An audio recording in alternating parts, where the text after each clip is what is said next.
saber como começou sua caminhada como pesquisador, como tradutor e dicionarista. É assim, eu desde sempre, mesmo quando era criança, eu gostava muito de ouvir os adultos, os velhos a contarem histórias, a saber da tradição e da cultura. Mas sobretudo quando andava ainda a estudar no seminário da área, tinha esta vontade de não só aprender o português e aprender tudo o que vinha na formação de um seminarista, mas ligar a minha relação à cultura timorense, à tradição. E isto esteve sempre comigo. E quando em 83 fui para Portugal, em 84, na atividade da luta, aquela propaganda e promoção e divulgação da luta e da resistência timorense em Portugal, nas escolas, pela Europa fora, tive sempre esta preocupação de aliar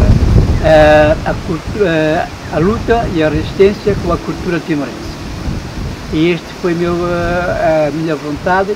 E então, em 90, comecei com a feitura do dicionário de tétron português. Para isso, tive que estudar um pouco, uns cursos semestrais ou trimestrais, discutir com amigos professores e ver o que é que se podia fazer e como fazer um dicionário. Foi aí que eu fiz o dicionário de tétron português, levei 4 anos a fazer, sozinho, sem apoio, mas para mim o apoio é indiferente.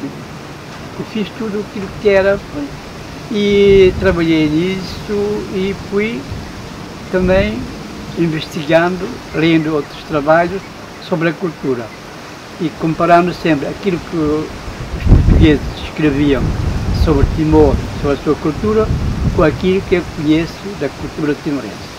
E então daí fiz um trabalho pessoal meu.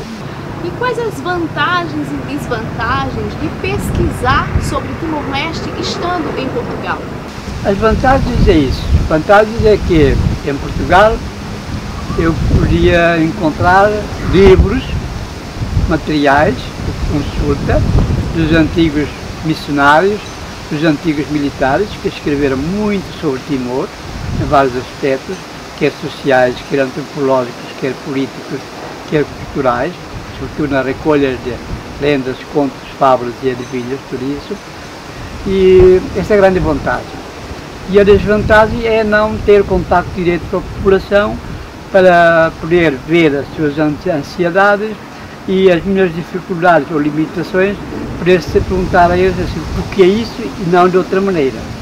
Essa é a desvantagem, mas de resto eu acho que, como muita gente dizia, mesmo timorenses e portugueses, diziam que eu, durante esses anos, fora de Timor, mas eu estava sempre presente em Timor. Foi essa a minha satisfação. Qual a principal fonte, Luís, utilizada para esse dicionário? A principal fonte é aquela do Padre Patrício Mendes, do dicionário tétron português. Tétron português, da cartilha tétron, de José Abílio Fernandes, alguns apontamentos de Ofler Rego, apontamentos de Artur Basílio de Sá, apontamentos do capitão Martinho, de vários militares que tinham trabalhos sobre isso, sobre o tétron, ortografia e sobre a estrutura de frases.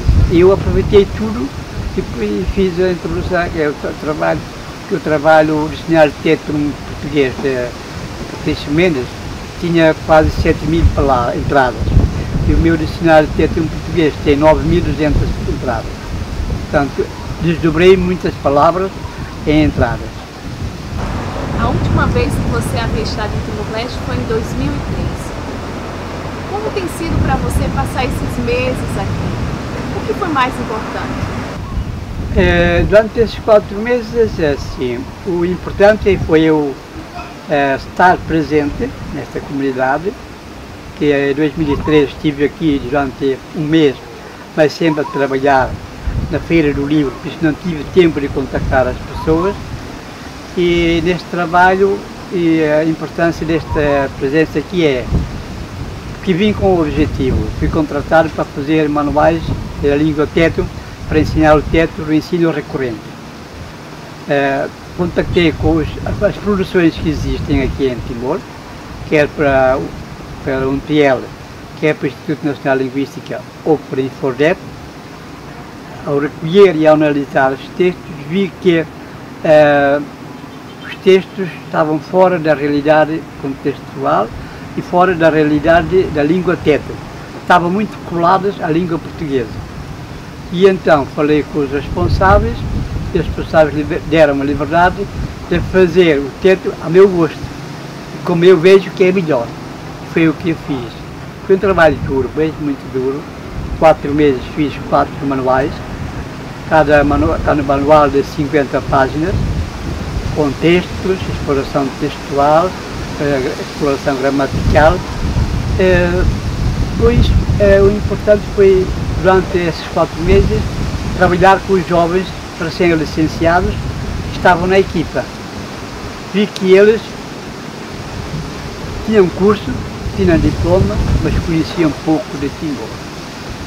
E então eles próprios pediam para eu falar muitas vezes de Timor, da história, da cultura, da realidade social timorense. E outro aspecto foi que no dia a dia, às vezes andava a pé de Vila Verde até Santa Cruz, só para conhecer a realidade. Vejo que Timor, Dili, não falo de Timor, que Dili é um mundo à parte, em que as pessoas, ainda ontem, no domingo, falar com o grupo em Laleia, disse isso, que as pessoas perderam a noção da cultura timorense. Estavam absorvidos por aquilo que aprenderam na Austrália ou na Europa, mas aquela realidade de respeito, de convívio, de amor, de carinho com as pessoas, com a família, deixou de existir, pelo menos em Dili. E vejo que é necessário repor outra vez. Como? Senão vocês, os professores, eu como timorense, participar nisso. E vejo que há muito que fazer por Timor, mas não tanto na política ou não tanto politizado. Isto que eu penso eu. Como você falou a respeito da relação da língua teto com a língua portuguesa, como é que você tem visto essa parceria? Está cada vez maior e o que é que tem de positivo nisso? Para mim penso assim, que o teto há de sobreviver como língua e futuramente como língua de ensino, se viver e conviver com o português. Porque o português vai suprir as faltas que existem no teto, no aspecto das ciências, das matemáticas, no aspecto de termos abstratos, termos científicos e termos tecnológicos, que o teto não tem. É impossível encontrar e não existe. Então vai enriquecer-se com o português. Mas também o português vai precisar do teto para poder implementar-se aqui.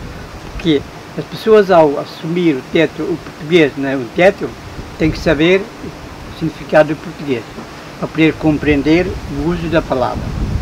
Agora, muitas vezes acontece é que os responsáveis, os professores, até os docentes na UNTL e os responsáveis no Instituto Nacional de Linguística, muitas vezes não se preocupam em utilizar mais termos, mais léxico teto, ou porque desconhecem, em vez de procurar, vão logo ao português. Mas eles sabem que o timorense não domina o português. Portanto, há uma contradição. Né? Sabem que o timorense não sabe muito palavras em português, mas, no entanto, usa mais o português do que o próprio teto. O timorense, segundo aquilo que eu já me apercebi e eu perguntei, é que há muitas pessoas que usam palavras portuguesas no teto sem saber o significado dessas mesmas palavras. Ora, isto é mau, né?